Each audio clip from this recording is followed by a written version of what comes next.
អ្នកទាំងអស់គ្នា Instagram គេទើបតែប្រកាសចេញកម្មវិធីកាត់តវីដេអូមួយដែលវាមានឈ្មោះថា Edit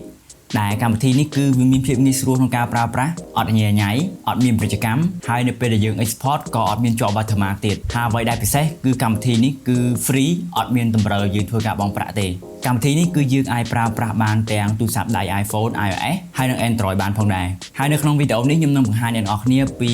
កម្មវិធីមួយនេះថាតើវាមានមុខងារអ្វីពិសេសខ្លះហើយនៅខាងចុងវីដេអូខ្ញុំនឹងប្រាប់អ្នកនរគ្នាថាតើកម្មវិធី Edit មួយនេះវាសម្រាប់អ្នកណាគេខ្លះតោះឥឡូវដើម្បីកុំឲ្យខាតពេលយូរយើងចូលទៅកាន់កម្មវិធី Edit នៅលើទូរស័ព្ទដៃរបស់យើងទាំងអស់គ្នាតោះដើម្បីយើងធ្វើការចូលទៅក្នុងកម្មវិធី Edit យើងបានដំបូងអ្នកនរគ្នាត្រូវតែ download វាសិនកម្មវិធី Edit នេះអ្នកនរគ្នាអាចធ្វើការ download វាបាននៅក្នុង Play Store ក៏បាននៅក្នុង App Store ក៏បានសម្រាប់ខ្ញុំប្រើប្រាស់ iPhone អញ្ចឹងខ្ញុំប្រើប្រាស់ iPhone ខ្ញុំអាច download វានៅក្នុង App Store បានអូខេនេះគឺជាកម្មវិធី Edit អញ្ចឹងនេះគឺជារូបកម្មវិធី Edit ដែលវាមានរូបបែបនេះដែលនៅពេលដែលយើង download មកហើយយើងធ្វើការចូលបងប្អូនគ្នានៅពេលដែលយើងចូលក្នុងកម្មវិធីនេះដំបូងគេបំផុតហ្នឹងបងប្អូនគ្នាគឺវាតម្រូវឲ្យយើងធ្វើការ sign in ឬក៏ log in ជាមួយ Instagram account របស់យើងអូខេអញ្ចឹងយើងធ្វើការ log in ជាមួយ account របស់យើងមកខ្ញុំធ្វើការ sign in ជាមួយ account Instagram របស់យើងណាខ្ញុំអត់ត្រូវការ allow នៅ notification ទេនៅពេលដែលយើងចូលទៅក្នុងកម្មវិធី Edit ដំបូងគេផ្ទាំងទី1ដែលយើងឃើញនេះគឺជាផ្ទាំង project អញ្ចឹងនៅពេលដែលយើងចង់ធ្វើការបង្កើតនៅ project ថ្មីយើងគ្រាន់ចុចសញ្ញាបូកនេះមកគឺយើងអាចធ្វើការបង្កើតនៅ project ថ្មីបានហើយអញ្ចឹងទាំងអស់នៅខាងក្រោមនេះគឺវាមាន5ទី1គឺអាចនិយាយបានថាជាកន្លែងដែលយើងអាចធ្វើការកត់ចំណាំនៅគំនិតរបស់យើងថ្មីឬក៏ idea អីចឹងទៅទី2គឺជាកន្លែងដែលយើងអាចធ្វើការមើលអាចនិយាយថាមើលវីដេអូផ្សេងៗដែលមាននៅក្នុង Instagram ណាអ្នកនាងអញ្ចឹងវីដេអូដែលមាននៅក្នុង Instagram គឺវាមាននៅក្នុងកម្មវិធីនេះដូចគ្នាអញ្ចឹងយើងអាចធ្វើការយកសលេងឬក៏យក template ដែលមាននៅក្នុង Instagram យកមកប្រើនៅក្នុងកម្មវិធី Edit នេះក៏បានដែរអញ្ចឹងអានេះគឺជាផ្ទាំង project ហើយមួយទៀតគឺយើងអាចធ្វើការ record ភ្លាមនៅក្នុងកម្មវិធីនេះតែម្ដងអញ្ចឹងកម្មវិធីនេះដែរគឺវាអនុញ្ញាតឲ្យយើង record បាននៅក្នុងកម្មវិធីនេះចាប់ពី10នាទីឡើងទៅអញ្ចឹងរហូតដល់10នាទីយើងអាចយកវីដេអូរបស់យើងហ្នឹងយកវាទៅ public post ភ្លាមនៅក្នុងកម្មវិធី Instagram តែម្ដងវាមានភាពងាយស្រួលមែនទែនហើយចុងក្រោយគឺជាផ្ទាំង inside នេះគឺវីដេអូដែលយើង post ទាំងប្រមាណទិន្នន័យទាំងប្រមាណហ្នឹងគឺវាលោតនៅក្នុងផ្ទាំង inside គឺវាអាចយើងមើលដឹងថាតើវីដេអូយើងមានអ្នកមើលប៉ុន្មានអ្នកអីចឹងទៅឥឡូវដើម្បីយើងធ្វើការបង្កើតនៅ project ថ្មីបានយើងគ្រាន់តែសញ្ញាបូកនេះមកគឺកម្មវិធីនេះគឺវាមានភាពងាយស្រួលមែនទែនអ្នកនរងាយអញ្ចឹងយើងគ្រាន់តែចុច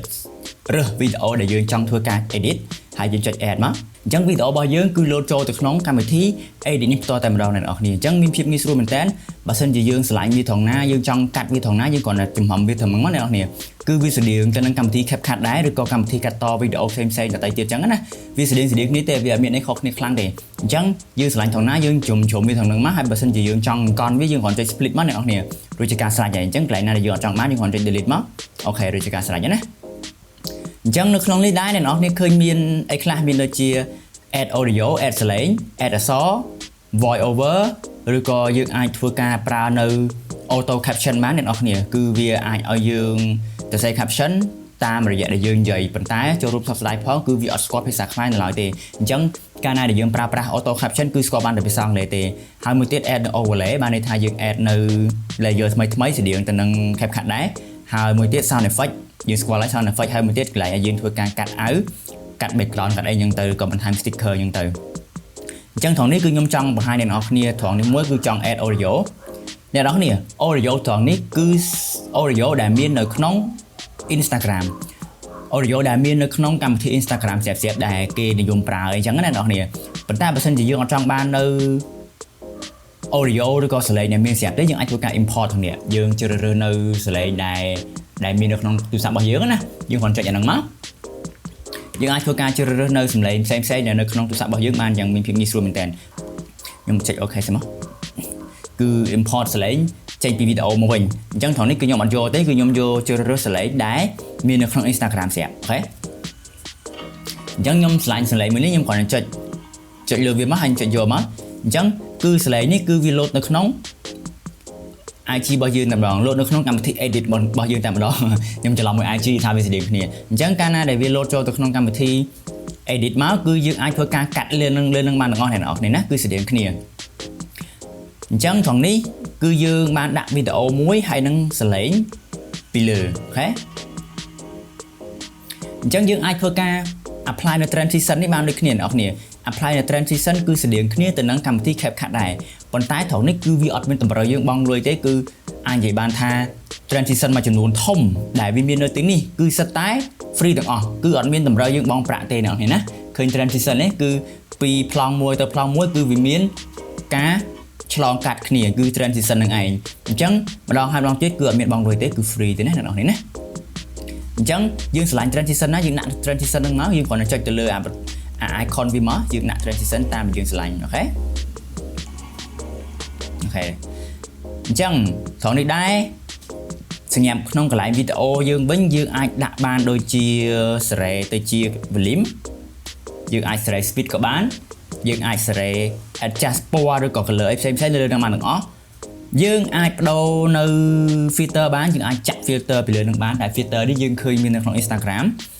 យើងអាចប្រើប្រាស់នៅ green screen បានបើសិនជាមាន green screen យើងអាចកាត់ green screen បានទៀតអូខេត្រង់នេះគឺ filter នេះគឺយើង effect នេះគឺយើងមាន effect ច្រើនដែរគួរសមមែនតើប៉ុន្តែវាមិនច្រើនពេកទេហើយមួយទៀតដូចខ្ញុំនិយាយអញ្ចឹង effect នេះគឺ free ទាំងអស់អញ្ចឹងបើសិនជាយើងចង់បាន effect ដែលវាមានភាព free ស្រួលមើលអញ្ចឹងវាអត់ឲ្យញ៉ៃស្មុគស្មាញអូខេវាមានក្នុងនេះស្រាប់ដែលយើងអាចដាក់ប្រើប្រាស់បានហើយមួយទៀតគឺយើងអាចធ្វើការ voice សលេងពីលើឬក៏យើងអាចធ្វើការបន្ថែមនៅ sound effect ឬក៏យើងអាចកាត់សលេងចោលឬក៏យើងអាចធ្វើការបដូរឬក៏អាច split អាច copy បន្ថែមបានដូចគ្នាគឺស្តៀងគ្នាទៅនឹងកម្មវិធី CapCut ដែរអូខេអញ្ចឹងត្រង់នេះដែរបើសិនជាខ្ញុំចង់ដាក់អក្សរនៅពីលើវីដេអូរបស់យើងគ្រាន់តែចុចអក្សរ A ពីដើមនេះមកយើងគ្រាន់តែចុចមកហើយយើងអាចសរសេរអក្សរបានហើយដាក់ថា hello អញ្ចឹងទៅយើងអាចធ្វើការរើស font ជាច្រើនដែលវាមាននៅក្នុងនេះអ្នកនរគ្នា font នេះណាដែលគឺជា font ដែលវាដាក់ឲ្យមានស្រាប់គឺ font នេះគឺដែលខ្ញុំឃើញគឺមាននៅក្នុង Instagram ណា font នេះណាមួយទៀតអ្នកនរគ្នាឆ្ងល់ថាតើវាស្គាល់អក្សរខ្មែរអត់ត្រង់នេះខ្ញុំអាចនិយាយបានថាវាស្គាល់អក្សរខ្មែរអ្នកនរគ្នាបើសិនជាយើងសរសេរអក្សរខ្មែរគឺវាស្គាល់អក្សរខ្មែរប៉ុន្តែគឺវាអត់មាន font ខ្មែរច្រើនទេគឺវាអត់មាន font ខ្មែរយើងជ្រើសទេប៉ុន្តែគឺវាមានស្គាល់អក្សរខ្មែរអ្នកនរគ្នាណាកម្មវិធីនេះគឺស្គាល់អក្សរខ្មែរគឺយើងអាចប្រើប្រាស់អក្សរខ្មែរបានប៉ុន្តែគឺវាអត់មាន font ខ្មែរយើងជ្រើសរើសទេគឺដោយសារតែ font នេះគឺជា font នៅក្នុងទូរស័ព្ទដៃរបស់យើងផ្ទាល់តែម្ដងហើយមួយទៀតបើសិនជាយើងចង់ធ្វើការ record សលេងយើងគ្រាន់តែចុចកន្លែង voice មកហើយយើងអាចធ្វើការបញ្ចូលសលេងបានសួស្តីអ្នកនរគ្នាស្វាគមន៍មកកាន់វីដេអូថ្មីរបស់ខ្ញុំអូខេចឹងពេលដែលយើងចុចប៉ុណ្ណឹងមកអាចស្ដាប់បានស្វាគមន៍មកកាន់វីដេអូថ្មីរបស់ខ្ញុំអានេះលឺហ៎សួស្តីអ្នកនរគ្នាស្វាគមន៍មកកាន់វីដេអូថ្មីរបស់ខ្ញុំគឺវាមានភាពងាយស្រួលមែនតើគឺយើងអាចនិយាយបានថា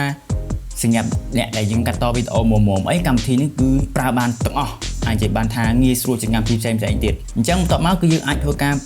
ដាក់ sound effect គឺយើងចង់មានសលេងអីលោតញ៉ៃអញ្ចឹងណានេះញ៉េ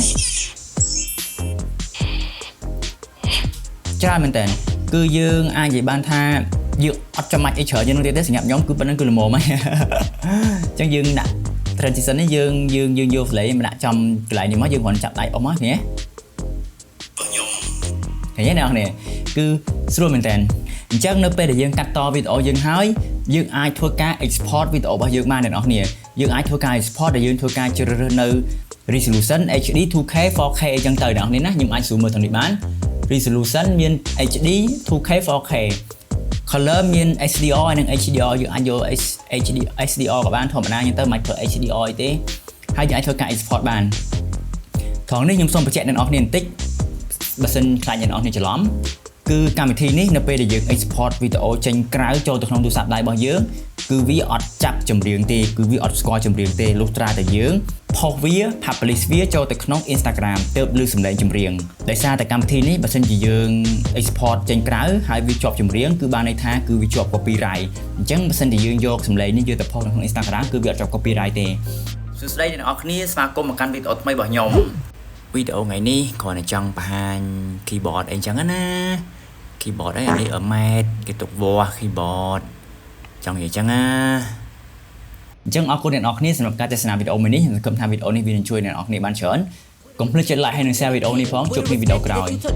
More than a friend, more than a boo. Now that I know that you switch it around, out with the old in with the new. Thinking I miss you, ain't thinking about you. Pull up and dissing myself from a fool. Ain't teach him a lesson, I took him to school. Got a new man and he know what to do. Got a new man and he like that. Got on a plane and I'm right back. He calling me baby, I'm like, who?